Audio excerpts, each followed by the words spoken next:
अली बाबा और 40 चोरों की कहानी। फारस के एक शहर में अली बाबा नाम का एक आदमी रहता था। वह एक गरीब लकड़हारा था और वह अपनी पत्नी और बच्चों को खिलाने के लिए हर दिन संघर्ष करता था। उसकी एक ही तमन्ना थी, वो कभी शहर में किसी दुकान का मालिक होकर अपने पड़ोसियों को सामान बेचना चाहता था और अपने परिवार के लिए भरपूर कमाई करना चाहता था। एक दिन अली बाबा जंगल में लकड़ी काट रहा था।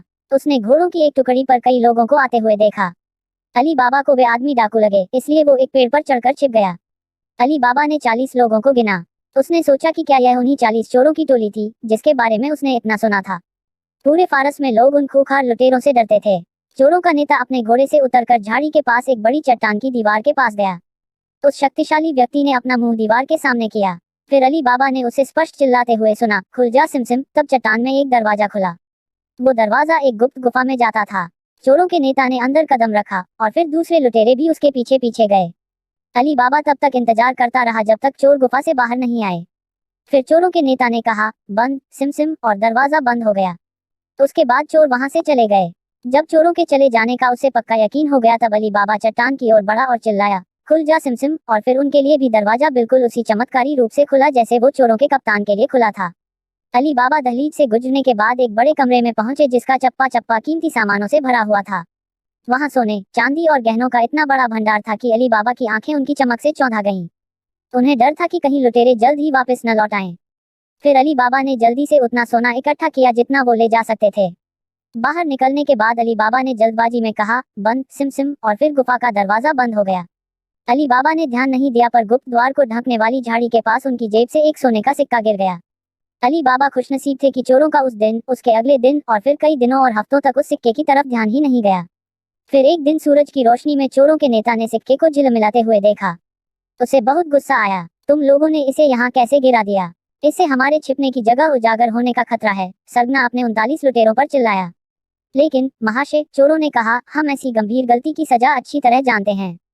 हम में से किसी ने भी इस सोने के सिक्के को यहाँ नहीं गिराया है। इसका मतलब है किसी को हमारे गुप्त स्थान का पता चल चुका है, चोरों के कप्तान ने घुराते हुए कहा। फिर कप्तान चोरों के सामने कुछ देर तक उत्सुकतावश चहलकदमी करता रहा। फिर उसने कहा, हमें मालूम करना होगा कि शहर में कौन नया अमीर है। हमें उस आदमी और उसके परिवार का खत्म करना होगा। अब तक अली बाबा ने अपनी वो दुकान को खोल दी थी जिसका उन्होंने जिंदगी भर सपना देखा था। वो एक ईमानदार और उदार दुकान मालिक था। वो खुश थे, अब उनके परिवार के पास पर्याप्त धन था और हर पड़ोसी उनका अच्छा दोस्त था। अली बाबा ने मोर्गियाना नामक एक सहायिका को दुकान के काम के लिए रखा। मोर्गियाना बहुत चतुर और सुंदर युवती थी। उसने दुकान के काम में बहुत मजा आता था और साथ में मोर्गियाना अली बाबा और उनके परिवार की भी बहुत देखभाल करती थी। एक दिन दुकान पर एक अजनबी आया। उसने मोर्गियाना से दुकान के मालिक अली बाबा के बारे में कई सवाल पूछे। अजनबी के उन अजीब सवालों ने मोर्गियाना को चिंतित कर दिया। उसके बाद से उसने दुकान पर चौकस नजर रखने की कसम खाई। वो अजनबी वास्तव में एक चोर था। वो चोर बाद में अपने कप्तान को रिपोर्ट करने के लिए लुटेरों की गुफा में वापस लौटा। कप्तान, उस आदमी का नाम अली बाबा है, चोर ने कहा। वह शहर में अपनी नई दुकान के पीछे ही रहता है।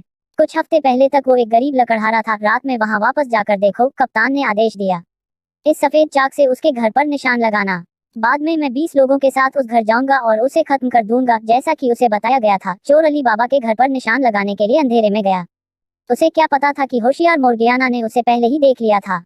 जैसा कि चोर ने दरवाजे पर निशान बनाया, मोर्गियाना ने भी सफेद चाक लेकर बाकी सभी दरवाजों पर उसी तरह के निशान बनाए।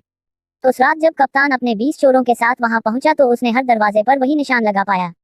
उन्हें समझ में नहीं आया कि वे किस घर पर हमला करें, इसलिए वे शर्म से सिर झुककर वहां से वापस गए। कप्तान ने नाराज होकर पूछा, यह जरूरी काम कौन करेगा? एक बहादुर चोर आगे बढ़ा। देखो इस लाल चाक को, कप्तान ने कहा।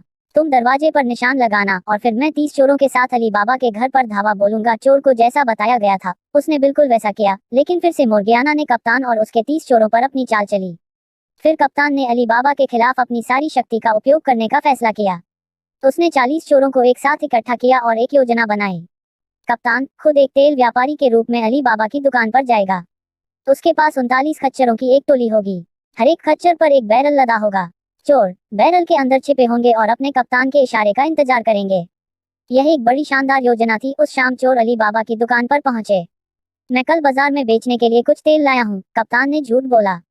पर आज रात मुझे रहने के लिए जगह चाहिए और मेरे पास बहुत माल है। क्या आप एक रात मुझे अपने यहाँ रहने देंगे?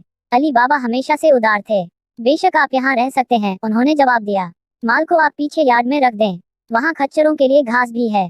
फिर और रात के खाने के लिए मेरे घर पधारें। यार्ड में कप्तान अपने आदमियों के कानों में फंसाया मेरे इशारे की प्रतीक्षा करना, फिर अपने अपने बैरल छोड़कर घर पर हमला करना। मोर्गियाना ने अली बाबा के परिवार की मेहमान को खिलाने में मदद की। मोर्गियाना को यह कुछ अजीब लगा कि कोई व्यापारी बाजार के लिए इतनी जल्दी आएगा, लेकिन उसे तेल व्यापारी का व्यवहार बहुत विनम्र लगा। घर में सब लोगों के सोने चले जाने के बाद मोर्गियाना ने सफाई खत्म की। तभी उसके लैंप में तेल खत्म हो गया। मोर्गियाना को लगा उसे अंधेरे में ही सफाई पूरी करनी होगी, पर तभी उसे यार्ड में तेल के बैरल की याद आई। वह एक बैरल के पास गई। एक आवाज फुसफुसाई, क्या समय हो गया है? मोर्गियाना को कुछ खतरे का आभास हुआ। उसने जवाब दिया, अभी नहीं, लेकिन जल्द ही। फिर मोर्गियाना ने हर एक बैरल के आसपास अच्छी घास इकट्ठा की। मोरिला ने एक मशाल से घास को जलाया। 39 काये चोर धुएं के कारण खांसने लगे। वे अपने अपने बैरल से बाहर निकले और जलने से बचने के लिए भाग गए। कुछ देर बाद चोरों के कप्तान ने अपना संकेत दिया, लेकिन कोई भी चोर आगे नहीं आया। कप्तान को फिर से कुछ गलत होने का एहसास हुआ। उसके बाद कप्तान अपने 39 लुटेरे चोरों को खोजने के लिए गुफा में लौटा। कप्तान ने अब अपने ही दम पर बदला लेने का फैसला लिया। अब उसे अपनी पूरी चतुराई का इस्तेमाल करना होगा। इस काम में समय भी लगेगा। फिर कप्तान ने एक दुकान के मालिक होने का वेश बनाया और वो शहर की एक सराय में रहने लगा। उसने अली बाबा की दुकान के सामने वाली सड़क पर अपनी एक दुकान खोली। कप्तान कई महीनों तक वहां कोगिया हसन के रूप में रहा। कुछ दिनों के बाद अली बाबा ने नई दुकान के मालिक को रात के खाने के लिए आमंत्रित किया। कोगिया हसन ने निमंत्रण विनम्रतापूर्वक स्वीकार किया और वो भेंट के लिए बढ़िया सामान की एक टोकरी लाया। अली बाबा और उनके परिवार से मिलने के बाद वो मुस्कुराया। विनम्र दिखने के बावजूद कोगिया हसन ने अपने लबादे में एक खंजर छिपाया था। खंजर अली बाबा और उनके बेटे को मारने के लिए था। मोर्गियाना ने पहले ही खंजर देख लिया। वो यह भी पहचान गई कि वो दुकानदार वही तेल व्यापारी था जिसने अली बाबा के परिवार को धमकी दी थी। मोर्गियाना ने जल्दी से एक नई योजना बनाई। उसने लंबे बहने वाले स्कार्फ पहने। फिर उसने मेहमान के लिए नृत्य करने के लिए भोजन कक्ष में प्रवेश किया। मोर्गियाना कोगिया हसन के करीब जाकर नाची। पीछे से जाकर मोर्गियाना ने दुपट्टे को हल्के से कप्तान की बाहों में लपेटा और फिर दुपट्टे को जोर से खींचा। उसके बाद मेहमान हिल नहीं सका। तुम यह क्या कर रही हो? अली बाबा चिल्लाए। वो आदमी हमारा मेहमान है, वो आपका दुश्मन है, मोर्गियाना ने कहा। उसके पास एक खंजर है। तभी अली बाबा के बेटे ने खंजर जब्त कर लिया और चोरों के कप्तान को सीधे जेल भेजा। अली बाबा ने कहा, तुमने मेरी जान बचाई है, कृपया तुम मेरे बेटे से शादी करो और हमारे परिवार का नाम रोशन करो। मोर्गियाना ने अपनी सहमति दी और फिर सबने शानदार शादी का जश्न मनाया।